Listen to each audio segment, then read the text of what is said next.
હોસ્પિટલે TACOS 2026નું સફળ આયોજન કર્યું. થોરાસિક અને કોલોરેક્ટલ ઓન્કોલોજી ક્ષેત્રે એક્સલન્સ માટેની આગવી પહેલ. મેરિંગો સિમ્સ હોસ્પિટલના ઓન્કો સાયન્સ વિભાગે ટાકોસ 2026 થોરાસિક અને કોલોરેક્ટલ ઓન્કોલોજી સમિટનું સફળતાપૂર્વક આયોજન કર્યું, જે દેશભરના અગ્રણી ઓન્કોલોજીસ્ટ, સર્જન, એકેડેમિશિયન્સ અને હેલ્થકેર પ્રોફેશનલ્સ થોરાસિક અને કોલોરેક્ટલ કેન્સર પર ફોકસ્ડ એકેડેમિક એક્સચેન્જ માટે એકઠા થયા હતા. પ્રથમ વખત આયોજિત ટાકોસ 2026એ કેન્સર કેરમાં ઝડપથી વિકસતા બે ક્ષેત્ર થોરાસિક અને કોલોરેક્ટલ ઓન્કોલોજી માટે એક હાઈ ઇમ્પેક્ટ સાયન્ટિફિક પ્લેટફોર્મ બનાવ્યું છે. સમિટમાં surgical oncology, medical oncology, radiation oncology, pulmonology અને ગેસ્ટ્રો ઓન્કોલોજીના પ્રખ્યાત એક્સપર્ટ્સની ભાગીદારી જોવા મળી છે, જે મજબૂત નેશનલ અને રિજનલ પ્રતિનિધિત્વને પ્રતિબિંબિત કરે છે. આ સાયન્ટિફિક પ્રોગ્રામમાં લેટેસ્ટ ગાઈડલાઇન્સ, લેન્ડમાર્ક ટ્રાયલ્સ અને કેર માટેના વિકસતા સ્ટાન્ડર્ડ્સ પર વ્યાપક પુરાવા આધારિત ચર્ચા કરવામાં આવી હતી.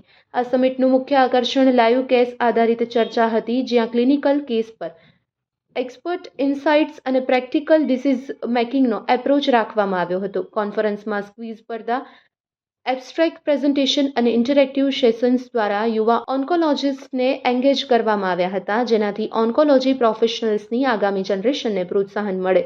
મલ્ટીડિસિપ્લિનરી એપ્રોચ પર ભાર મૂકતા ટાકોસ 2026એ કોલેબોરેટિવ ટીમ આધારિત કેન્સર કેર અને પ્રિસિઝન ઓન્કોલોજીના મહત્વ પર પ્રકાશ પાડ્યો હતો. આ સમિટે લેટેસ્ટ રિસર્ચ અને તેના પ્રેક્ટિકલ ક્લિનિકલ એપ્લિકેશન વચ્ચેના અંતરને સફળતાપૂર્વક દૂર કર્યું હતું, જેમાં ફેફસા, અન્નનળી અને કોલોરેક્ટલ કેન્સરમાં દર્દીનું સ્વાસ્થ્ય સુધારવા પર સ્પષ્ટ ધ્યાન કેન્દ્રિત કરવામાં આવ્યું હતું. આ event knowledge sharing, professional networking અને ઓન્કોલોજી પ્રેક્ટિસમાં અર્થપૂર્ણ સહયોગને પ્રોત્સાહન આપવા માટે એક મહત્વપૂર્ણ એકેડેમિક ફોરમ તરીકે સેવા આપી હતી. Report by Ashwin Limbachiya, Ahmedabad. હું doctor Nishant Sanghvi, consultant surgical oncologist, mainly GI અને gynaec surgical oncology Marengo CIMS hospital ખાતે પ્રેક્ટિસ કરું છું.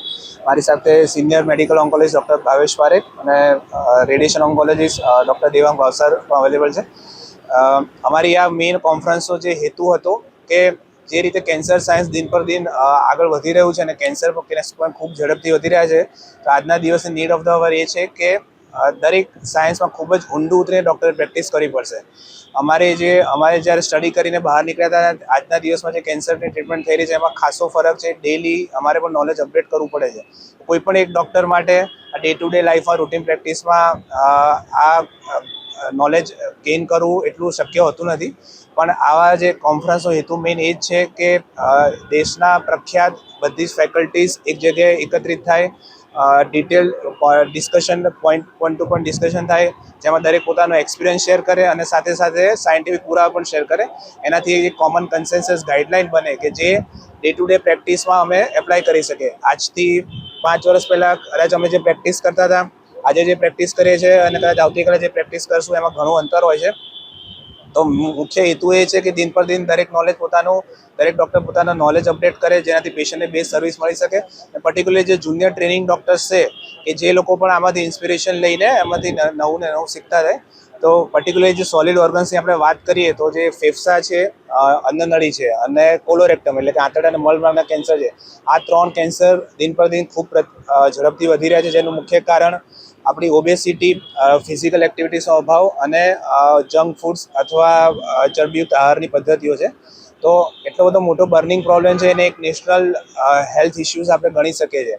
તો પર્ટિક્યુલરલી આ 3 ઓર્ગન પર ફોકસ કરવાનું કારણ એ હતું કે ત્રણેય ટોપિક્સ પર ખૂબ ગહન ડિસ્કશન થાય, એક ગાઈડલાઇન શેર થાય. અમારા જે ગાઈડલાઇન્સમાં અમારા જે કન્સેપ્ટ્સ હોય એમાં પણ અમે ક્લેરિટી લાવીએ અને કોમન प्लेटफॉर्म पर आवीने ये डे टू डे प्रैक्टिस में गाइडलाइन ने इम्प्लीमेंट करें. नमस्कार, मेरा नाम डॉक्टर अभिषेक जैन है. मैं टाकोस 2026 जो ये कॉन्फ्रेंस हम कर रहे हैं उसका कॉन्फ्रेंस डायरेक्टर हूँ.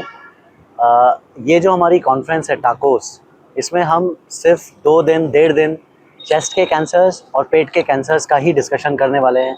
ये एक ऐसी कॉन्फ्रेंस नहीं है जिसमें कि सर से लेकर पाँव तक सारे कैंसर्स हम डिस्कस कर रहे हैं. ये पर्टिकुलरली सिर्फ चेस्ट के कैंसर्स, मतलब आज का दिन हमने सिर्फ लंग कैंसर, फेफड़ों का कैंसर और आहार नली का कैंसर उसके लिए रखा हुआ है. कल का दिन हम पूरे दिन आधे दिन 3 बजे तक पेट के कैंसर्स को डिस्कस करने वाले हैं.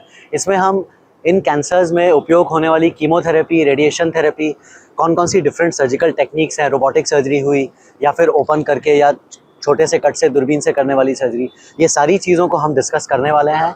और इसमें हम मेन जो दुनिया भर में जो भी एविडेंसेस होते हैं उनको हम डिस्कस करके एक कॉमन कंसेंसस पर आते हैं कि डिफ़िकल्ट केसेस को कैसे मैनेज किया जाए, उसको अच्छे से पेशेंट को ट्रीट करके कैसे घर भेजा जाए, कैसे ठीक किया जाए। तो हम इस कॉन्फ्रेंस का हमारा मेन पर्पस ये है कि हमें एक कॉमन कंसेंसस पे आना है और पेशेंट को कैसे ठीक करके घर भेजना है, ये हम मेन इस कॉन्फ्रेंस में डिस्कस करते हैं। फैकल्टीज़ बुलाए हुए हैं from all across the country, जो कि आके अपना एक्सपर्टीज़, अपना एक्सपीरियंस शेयर करेंगे और जूनियर्स के लिए बहुत ही एक अच्छा लर्निंग प्लेटफॉर्म है।